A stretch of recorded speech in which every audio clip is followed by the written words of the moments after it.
মাঠে আবারও মুখোমুখি আর্জেন্টিনা ও ইংল্যান্ড। 2026 বিশ্বকাপের সেমিফাইনাল ঘিরে 4 দশক আগের সেই প্রতিদ্বন্দ্বিতা আবারও ফিরে এনেছে ফুটবল ইতিহাসের সবচেয়ে আলোচিত এক মুহূর্ত, ডিয়েগো ম্যারাডোনার হ্যান্ড অফ গড।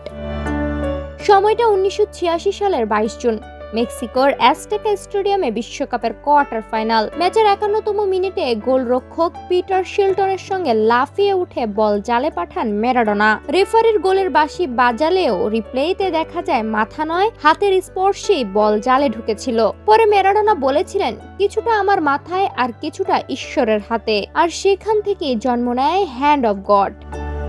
তবে মাত্র 4 মিনিট পরেই মাঠ থেকে একাই একের পর এক ডিফেন্ডারকে কাটিয়ে আরেকটি অবিশ্বাস্য গোল করেন ম্যারাডোনা, যা আজও ফুটবল ইতিহাসের অন্যতম সেরা গোল হিসেবে বিবেচিত।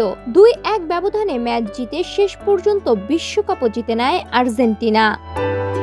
ডিআরের যুগে হয়তো এমন গোল আর সম্ভব নয়, তবু 40 বছর পরও হ্যান্ড অফ গড শুধু একটি বিতর্কিত গোল নয়, বরং ফুটবল ইতিহাসের সবচেয়ে আলোচিত ও স্মরণীয় মুহূর্তগুলোর একটি। আর আর্জেন্টিনা ইংল্যান্ডের প্রতিটি লড়াই সেই ইতিহাসকে নতুন করে মনে করিয়ে দেয়। সাদিয়াতু হালিমা, সোনালী নিউজ।